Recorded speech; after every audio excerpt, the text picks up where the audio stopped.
कृष्णाय वासुदेवाय हरे परमात्मने प्रणतः क्लेशनाशय गोविंदाय नमो नमः। ओम नमो भगवते वासुदेवाय नमः। आप सभी को तुलसी विवाह देवउठनी एकादशी की हार्दिक शुभकामनाएं। प्रेम से बोलिए गौरी पुत्र गणेश की जय। बोलिए भगवान श्री लक्ष्मी नारायण जी की जय। तुलसी शालिग्राम जी की जय। आज की इस वीडियो में आप सुनेंगे तुलसी विवाह की कथा, तुलसी चालीसा का पाठ और तुलसी माता की आरती। कार्तिक मास के शुभ कल पक्ष की एकादशी तिथि को तुलसी विवाह का आयोजन किया जाता है। तुलसी विवाह के दिन तुलसी विवाह की कथा अवश्य ही पढ़नी अथवा सुननी चाहिए। हिंदू धर्म में तुलसी के पौधे को अति पवित्र माना जाता है। तुलसी के पौधे में माँ लक्ष्मी जी और भगवान विष्णु जी का वास होता है। कार्तिक मास के शुक्ल पक्ष की देवउठनी एकादशी को भगवान विष्णु 4 महीने की निद्रा के बाद जागते हैं और उनके जागने के बाद ही इस दिन सभी तरह के शुभ और मांगलिक कार्य फिर से शुरू होते हैं। इसके साथ ही कार्तिक मास की इस एकादशी तिथि को तुलसी माता और भगवान शालिग्राम जी का विवाह किया जाता है। माना जाता है कि तुलसी विवाह संपन्न करवाने से कन्यादान के समान फल की प्राप्ति होती है और मोक्ष के द्वार खुल जाते हैं। साथ ही तुलसी जी और शालिग्राम जी की कृपा से विवाह में आने वाली बाधाएं भी दूर हो जाती हैं और शादीशुदा जीवन में खुशियां बनी रहती हैं। तो आइए शुरू करते हैं तुलसी विवाह की पहली कथा।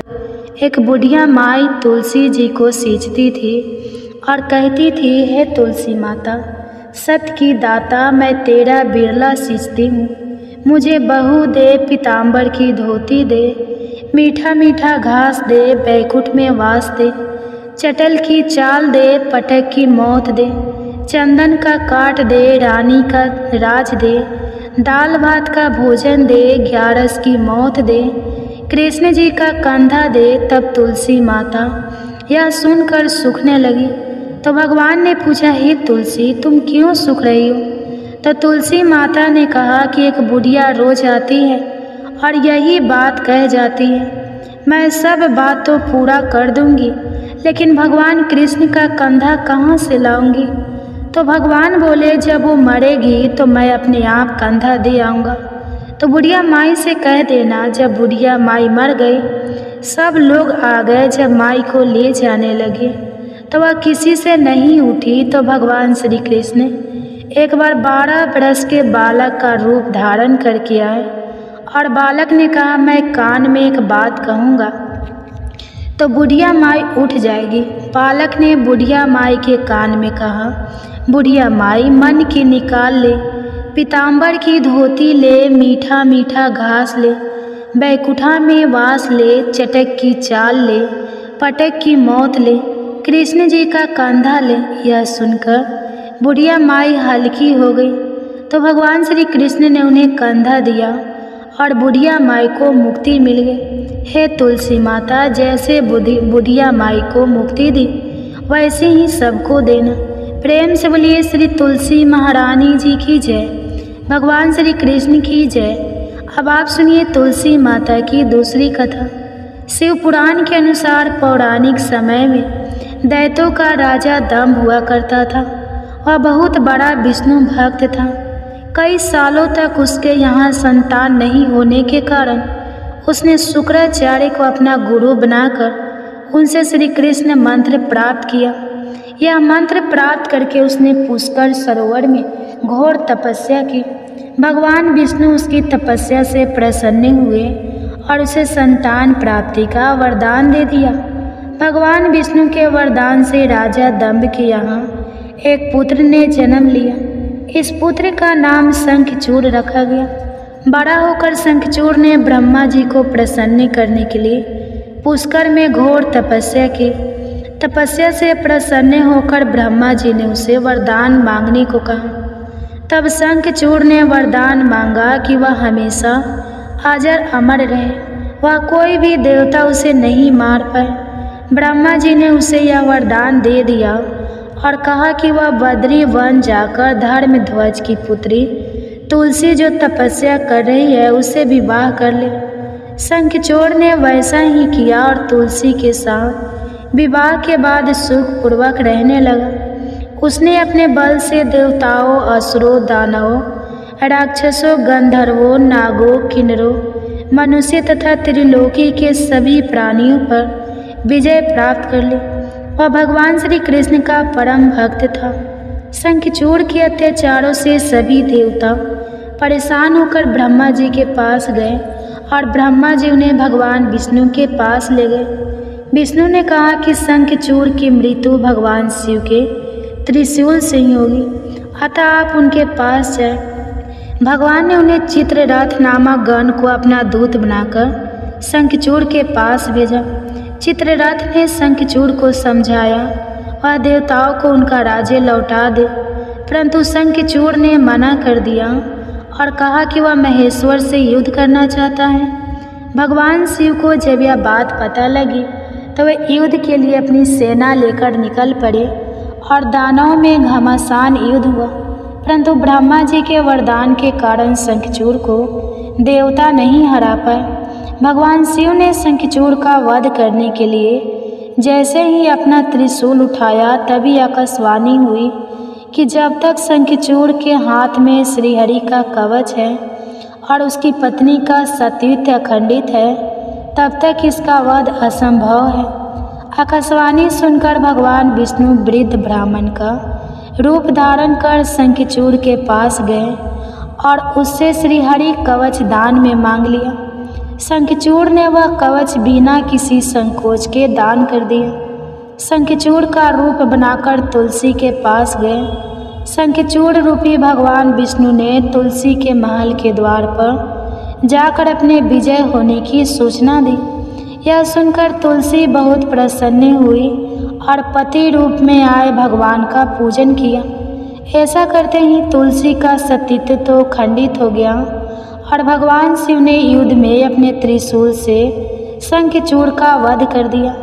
तब तुलसी को जब पता चला कि वे उनके पति नहीं हैं बल्कि वे तो भगवान विष्णु हैं, तो क्रोध में आकर तुलसी जी ने कहा कि आपने छलपूर्वक मेरा धर्म भ्रष्ट किया है और मेरे पति को मार डाला, अतः मैं आपको श्राप देती हूँ कि आप पाषाण होकर धरती पर हैं। तब भगवान विष्णु ने कहा कि देवी, तुम मेरे लिए भारतवर्ष में रहकर बहुत दिनों तक तपस्या कर चुकी हो। तुम्हारा यह शरीर नदी रूप में बदल कर गंडकी नामक नदी के रूप में प्रस्तुत होगा।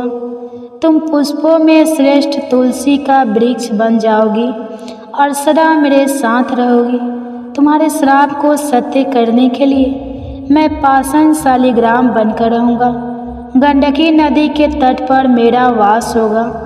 प्रेम से बोले भगवान विष्णु और तुलसी माता की जय। आइए अब सुनते हैं गरीब ब्राह्मण और तुलसी माता की कहानी। एक नगर में एक गरीब ब्राह्मण अपनी पत्नी के साथ रहता था। वह भिक्षा मांगकर अपना सारा जीवन गुजारता था और भगवान की पूजा में लगा रहता था। वह इतनी ही भिक्षा मांगता था जिससे उसके और उसके परिवार का पेट भर सके।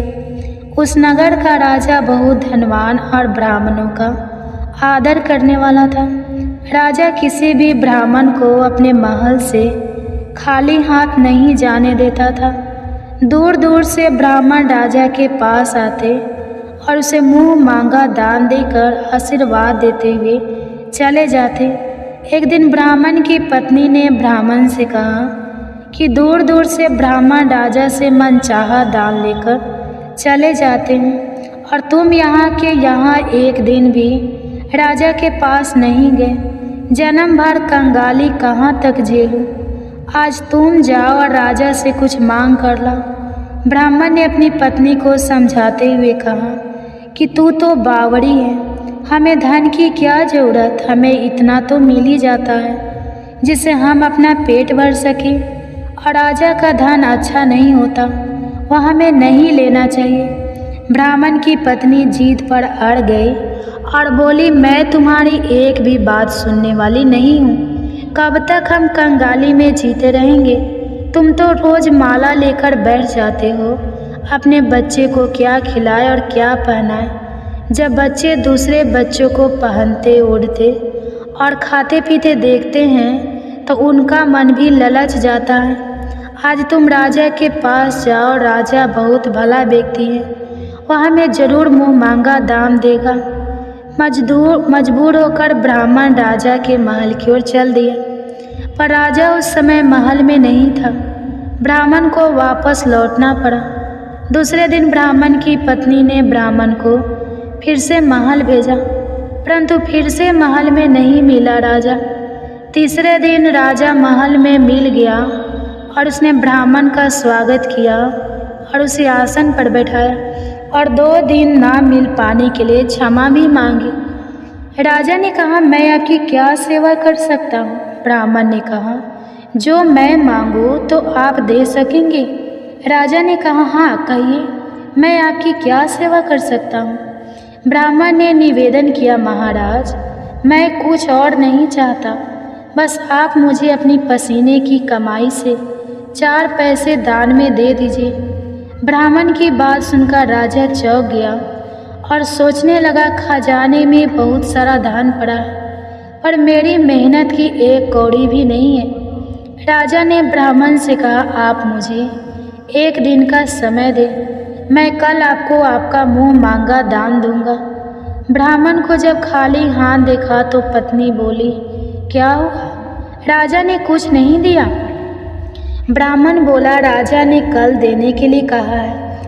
ब्राह्मण की पत्नी सोचने लगी, शायद इन्होंने बहुत सारा धन मांगा होगा और राजा को इसकी व्यवस्था करने में समय लग रहा होगा, इसलिए कल बुलाया है।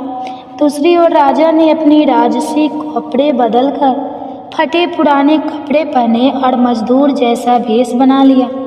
जब राजा की पत्नी ने देखा और कारण पूछा तो राजा ने सब कुछ बताया। रानी बोली, मैं भी आपके साथ चलूँगी। राजा के हाँ कहने पर रानी भी पुरानी साड़ी पहनकर आ गई। इस प्रकार राजा और रानी मजदूरी की तलाश में शहर निकले। लोहारों के मोहल्ले में जाकर राजा ने आवाज़ लगाई, किसी को मजदूर चाहिए? तो आखिर एक लोहार ने उन्हें बुला लिया, जो पहिए पर हाल चढ़ाने की तैयारी कर रहा था। उसने राजा से कहा, देखो तुम्हें पहले खलात ठोकनी पड़ेगी और जब आग आ जाए तो उसके बाद धन पीटना होगा। फिर रानी की ओर देखकर कहा कि तुम्हें कुएं में से पानी लेकर हौदी भरनी होगी और कोयले वाले घर से कोयला लेकर भट्टी में डालना होगा। तुम दोनों को दिन भर में 2-2 आने मिलेंगे। अगर काम पसंद हो तो बोलो, नहीं तो अपना रास्ता नापो। राजा रानी लोहार के बताए काम को करने लगे।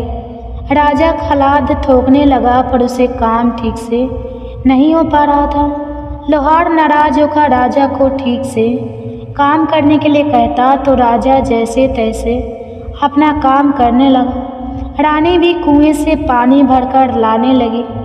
रानी के हाथ में फफूंद हो गए। किसी तरह बड़ी कठिनाइयों से उसने पानी का हौद भरा। उसके बाद रानी कोयला लाकर भट्टी में डालने लगी।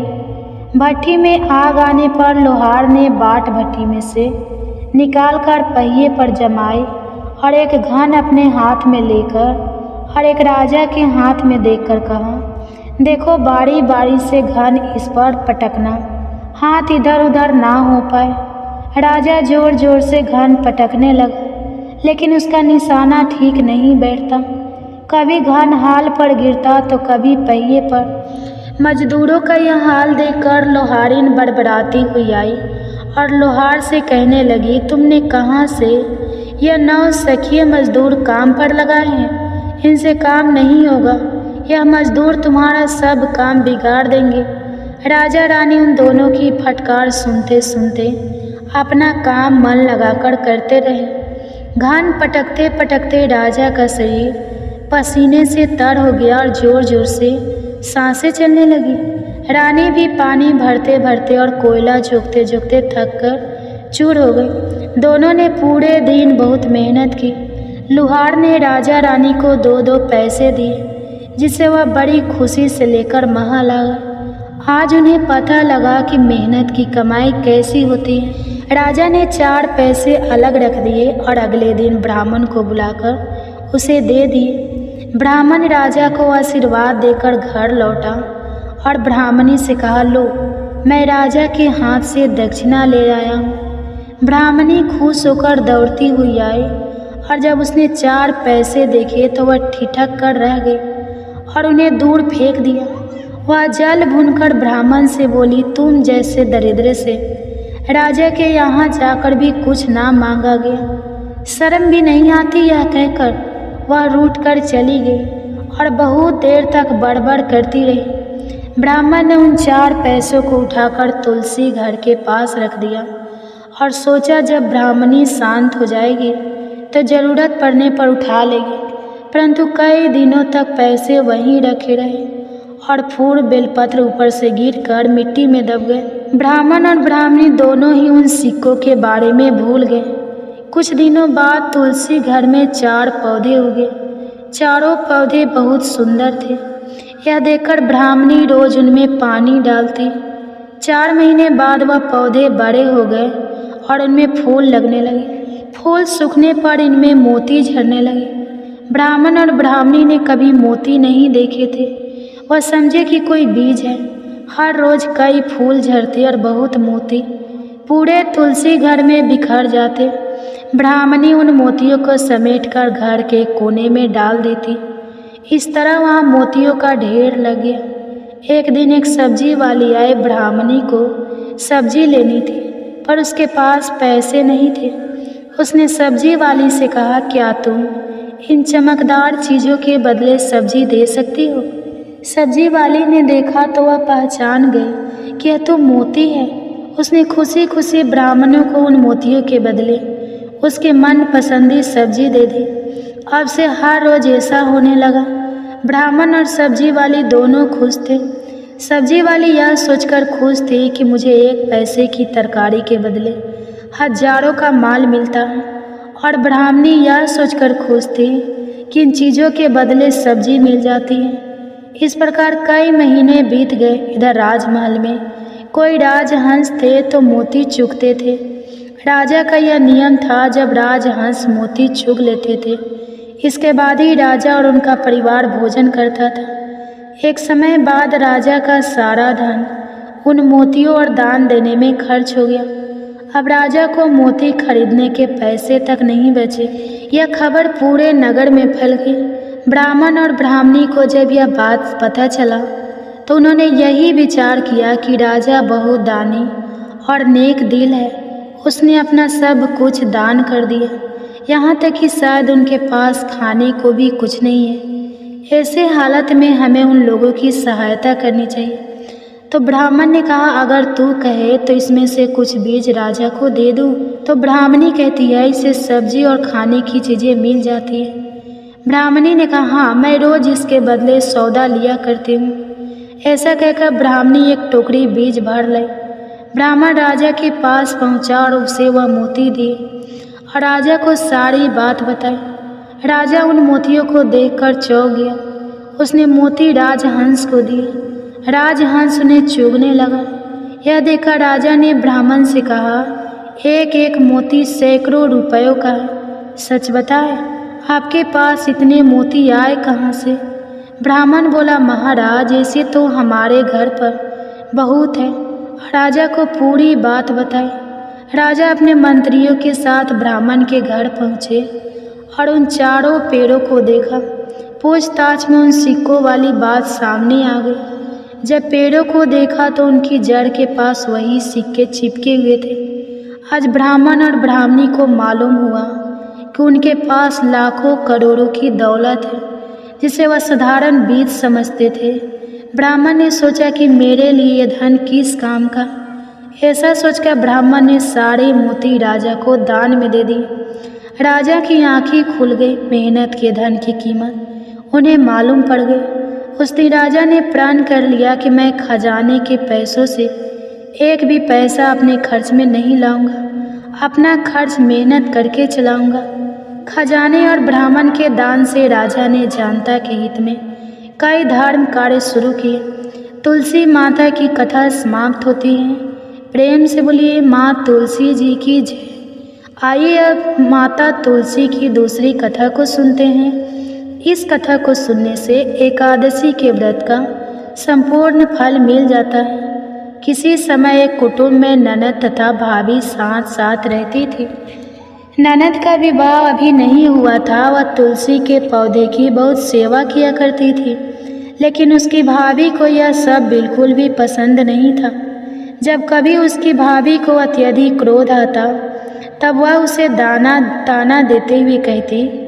एक बूढ़ी माई थी। कार्तिक मास में तुलसी को जल से सींचा करती थी, और जब वह तुलसी जी को सींचने जाती थी और जब वह तुलसी को सींचती तो माता से कहती है, तुलसी माता, सत की दाता, मैं तेरा बिरवा सींचती हूँ, मुझे बहू दे, पीले रंग की धोती दे, मीठा ग्रास दे, बैकुंठ में वास दे, अच्छी मौत दे, चंदन का काठ दे, अच्छा राज दे, खाने को दाल भात दे, और 11 के दिन कृष्ण का कंधा दे। बूढ़ी माई की यह बात सुनकर तुलसी माता धीरे धीरे सूखने लगी। तुलसी माता को इस प्रकार सूखते देख भगवान ने पूछा, हे तुलसी, तुम दिन प्रतिदिन क्यों सूखती जा रही हो? तब तुलसी माता ने कहा, बस मेरे मन की मत पूछो। प्रभु भगवान कहने लगे, मैं नहीं पूछूंगा तो कौन पूछेगा? तब तुलसी माता कहने लगी, हे कृष्ण, एक बूढ़ी माई आती है और अपनी बात कहकर चली जाती है। मैं उसकी सारी बातें को पूरी कर दूंगी, लेकिन कृष्ण का कंधा कहाँ से लाऊंगी? तब भगवान कृष्ण कहने लगे कि अगर वह मरेगी तो अपने आप ही मैं कंधा देने आ जाऊंगा। तुम बूढ़ी माई से यह बात कह देना। इसके बाद बहुत दिनों के बाद वह बूढ़ी माई मर गई। बूढ़ी माई के मरने पर सारा गांव इकट्ठा हो गया और उनका अंतिम संस्कार आने पर उसे उठाने लगे, लेकिन वह बहुत भारी हो गई, जिससे उनकी अर्थी टस से मस नहीं हुई। सभी बोले, यह तो बहुत संस्कारी थी, बहुत पूजा पाठ करती थी, और यह तो कार्तिक मास में तुलसी जी को भी सींचा करती थी। इसने तो कोई पाप नहीं किया, फिर ये इतनी भारी कैसे हो गई? सभी आपस में चर्चा करने लगे। तभी एक बूढ़े ब्राह्मण के वेश में भगवान कृष्ण वहाँ आए और कहने लगे, अरे भाइयों, यह भीड़ कैसी है? तब गांव वाले बोले कि एक बूढ़ी माई मर गई है, और वह इतनी पापनी थी कि उनकी तो अर्थी उठाए नहीं उठ रही, बहुत भारी हो गई है। पूरा जीवन तो उन्होंने बड़ा पूजा पाठ किया। तब भगवान कहने लगे कि मुझे इनके कान में कुछ कह लेने दो, फिर यह उठ जाएंगे। भगवान बूढ़ी माई के पास गए और उनके कान में कहा, माई, तू अपने मन की कर ले, पीताम्बर की धोती ले, मीठा मीठा ग्रास ले, बैकुंठ में वास ले, चटक की चाल ले, चंदन का काठ ले, झालर की झंकार ले, दाल भात को जमीन ले, और ले श्री कृष्ण का कंधा भी ले। भगवान की बातें सुनते ही बूढ़ी माई तो तुरंत हल्की हो गई। तब भगवान स्वयं उन्हें अपने कंधे पर ले गए और इस प्रकार बूढ़ी माई को मुक्ति मिल गई और वह बैकुंठ लोक को चली गई। हे तुलसी माता, जैसे आपने उन बूढ़ी माई की मुक्ति करी, वैसे ही हम सबकी करना। जैसे भगवान ने उन्हें कंधा दिया, वैसा ही हमें भी देना। सभी प्रेम से बोलिए, तुलसी माता की जय, श्री कृष्ण भगवान की जय। अब सुनिए तुलसी माता के पूर्व जन्म की कथा। तुलसी माता से जुड़ी एक कथा बहुत प्रचलित है। श्रीमद् देवी भागवत पुराण में भी इनके अवतरण की देवी लीला कथा बताई गई है। एक बार भगवान शिव ने अपने तेज को समुद्र में फेंक दिया। उससे एक महातेजस्वी बालक ने जन्म लिया। यह बालक आगे चलकर जलंधर के नाम से पराक्रमी दैत्य राजा बना और इसकी राजधानी का नाम जलंधर नगरी था। दैत्यराज कालनेमी की कन्या वृंदा का विवाह जलंधर से हुआ। जलंधर महाराज था। अपनी सतह के मध्य से चूर उसने माँ लक्ष्मी जी को पाने की कामना से युद्ध किया, परंतु समुद्र से ही उत्पन्न होने के कारण माता लक्ष्मी ने उसे अपने भाई के रूप में स्वीकार किया। तब देवताओं से युद्ध में पराजित होकर जलंधर देवी पार्वती जी को पाने की लालसा से कैलाश पर्वत पर गया। भगवान देवाधिदेव शिव जी का ही रूप धरकर वह माता पार्वती जी के समीप गया, परंतु माता ने अपने योग बल से उसे तुरंत पहचान लिया और वह वहाँ से अंतर्ध्यान हो गई। तब देवी पार्वती ने क्रुद्ध होकर सारा वृत्तांत भगवान विष्णु को सुनाया। जलंधर की पत्नी वृंदा अत्यंत पतिव्रता स्त्री थी। उसी के पतिव्रत धर्म की शक्ति से जलंधर ना तो मारा जाता था और ना ही पराजित होता था। इसलिए जलंधर का नाश करने के लिए वृंदा के पतिव्रत धर्म को भंग करना बहुत जरूरी थी। इसी कारण भगवान विष्णु ऋषि का वेश धारण कर वन में जा पहुँचे, जहाँ वृंदा अकेली भ्रमण कर रही थी। भगवान के साथ 2 मायावी राक्षस भी थे, जिन्हें देखकर वृंदा भयभीत हो गई। ऋषि ने वृंदा के सामने क्षण भर में दोनों को भस्म कर दिया। उनकी शक्ति देखकर वृंदा ने कैलाश पर्वत पर महादेव के साथ युद्ध कर रहे अपने पति जलंधर के विषय में पूछा। तब ऋषि बने भगवान विष्णु ने अपनी माया से 2 वानर प्रकट किए। एक वानर के हाथ में जलंधर का सिर था तथा दूसरे के हाथ में धड़। अपने पति की यह दुर्दशा देखकर वृंदा मूर्छित होकर गिर पड़ी। होश में आने पर उन्होंने ऋषि रूपी भगवान से विनती की कि हे उसके पति को जीवित करें। तब भगवान ने अपनी माया से पुनः जलंधर का सिर धड़ से जोड़ दिया, परंतु स्वयं भी वह उसी शरीर में प्रवेश कर गए। वृंदा को इस छल का जरा भी आभास नहीं हुआ और जलंधर बने भगवान के साथ वृंदा पतिव्रता का व्यवहार करने लगी, जिससे उसका सतीत्व भंग हो गया। और सतीत्व भंग होते ही उधर जलंधर कैलाश पर्वत पर महादेव के साथ युद्ध कर रहे जलंधर का वध हो गया। भगवान शिव ने जलंधर का वध कर दिया और इस सारी लीला का जब वृंदा को पता चला तो उसने क्रुद्ध होकर भगवान विष्णु को शीला होने का श्राप दे डाला और स्वयं सती हो गई। जहाँ वृंदा भस्म हुई वहाँ राख पर तुलसी का पौधा हो गया। तब भगवान विष्णु ने वृंदा से कहा, हे वृंदा, तुम अपने सतीत्व के कारण मुझे लक्ष्मी से भी अधिक प्रिय हो गई हो।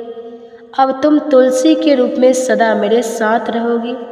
जो मनुष्य मेरी शालिग्राम रूप के साथ तुलसी जी का विवाह करेगा उसे इस लोक और परलोक में विपुल यश प्राप्त होगा। जिस घर में तुलसी होती है वहाँ यम के दूत भी असमय नहीं आ सकते। गंगा और नर्मदा जी के जल में स्नान तथा तुलसी जी का पूजन बराबर माना जाता है। चाहे मनुष्य कितना भी पापी क्यों न हो, मृत्यु के समय जिसके प्राण मंजरी रही तुलसी और गंगा जल मुख में रखकर निकल जाते हैं, वह पापों से मुक्त होकर बैकुंठ धाम को प्राप्त होता है। जो मनुष्य तुलसी और आंवला की छाया में अपने पितरों का श्राद्ध करता है, उसके पितर भी मोक्ष को प्राप्त हो जाते हैं और अर्ध गति से मुक्ति हो जाती है। सभी प्रेम से बोलिए, पतित पावनी तुलसी मैया की जय। एक बार किसी गांव में किसान रहता था। वह हर दिन मंदिर जाता और तुलसी माता की पूजा किया करता था। वह तुलसी माता से रोज प्रार्थना करता कि हे तुलसी माता, मेरे आनंद करना। तुलसी माता ने एक दिन सोचा कि यह किसान बहुत सीधा साधा है, एक तो गरीब है, फिर भी हर दिन समय निकालकर मेरी पूजा किया करता है। मैं इसके लिए कुछ न कुछ करना चाहती हूँ। यह सोचकर तुलसी माता ने एक छोटी कन्या का रूप धरा और किसान के रास्ते पर जाकर बैठ गई और फिर उस किसान से कहने लगी कि मैं भी तुम्हारे घर चलना चाहती हूँ, मेरा कोई नहीं है। किसान ने सोचा, घर पर तो मेरी 6 बेटियाँ पहले से ही हैं, अब 7 लड़कियों का मैं पेट कैसे भरूंगा, कैसे उनका लालन पोषण करूंगा और कैसे इनका विवाह करूंगा। मेरे पास तो कुछ भी नहीं है। यह सोचकर वह किसान बहुत परेशान हो गया। मारे दुख के उसको आजकल कुछ भी अच्छा नहीं लग रहा था, यहाँ तक कि उसको खाना खाने का भी मन नहीं कर रहा था। उसे इस तरह परेशान देखकर उसकी पत्नी बोली कि क्या बात है, आजकल बहुत दुखी रहने लगे हो। तब वह किसान बोला, क्या बताऊँ, मैं मंदिर जाता हूँ, वहाँ पर एक छोटी सी कन्या बैठी हुई है और वह रोज़ कहती है कि मैं भी तुम्हारे घर चलूँगी। अब तुम ही बताओ भला, घर पर तो हमारी 6 बेटियाँ पहले से ही हैं, अब 7वीं को लाकर मैं कैसे उसका पेट भरूँगा, कैसे गुजारा होगा। किसान की पत्नी बोली, अरे इसमें परेशान होने की इतनी क्या बात है, अगर वह आ रही है तो आने दो। जैसे हमारी यह 6 बेटियां रहती है वैसी वह भी रह लेगी। तब किसान बोला, अरे हम उसका विवाह कैसे कराएंगे, कैसे इतने बड़े परिवार का गुजारा होगा। किसान की पत्नी ने उसे समझाते हुए कहा, अरे यह तो कोई भी बात नहीं, कोई मुश्किल ही नहीं। जैसे हम अपनी 6 लड़कियों की शादी करवाएंगे वैसे ही 7वीं की भी करवा देंगे। अपनी 7वीं लड़कियों का विवाह साथ साथ करवा देंगे। अब किसान को अपनी पत्नी की बात सही लगी, उसका मन थोड़ा हल्का हुआ। अगले दिन जब वह मंदिर गया तो वह कन्या उसे फिर से मंदिर की सीढ़ियों पर बैठी दिखाई दी और फिर से उसने अपनी बात दोहराई कि मैं आपके घर चलूं क्या।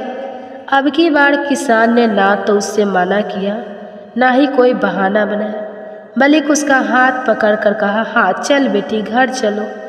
ऐसा कहकर वह किसान उस छोटी सी कन्या का हाथ पकड़कर अपने घर पर लिवा कर ले आया।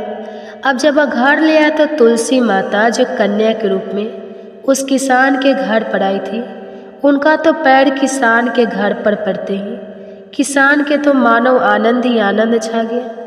उसके घर में खुशियाँ ही खुशियाँ भर गई और उसकी सारी गरीबी भी दूर हो गई। अब किसान के घर में किसी बात का कोई अभाव नहीं था। धीरे धीरे समय बीता और किसान की वह सभी कन्याएं विवाह के लायक हो गई। जब वह किसान अपनी बेटिया की शादी के लिए वर ढूंढने के लिए जाने लगा तो सबसे छोटी कन्या ने कहा कि पिताजी मेरे लिए तो शालिग्राम जी के मंदिर में जाकर शालिग्राम जी को ही लेकर आना और उनसे कहना कि वह बारात लेकर आए मुझसे विवाह करने के लिए। और पिताजी मेरी बाकी 6 बहनों के लिए आप अपनी इच्छा से वर ढूंढ लेना।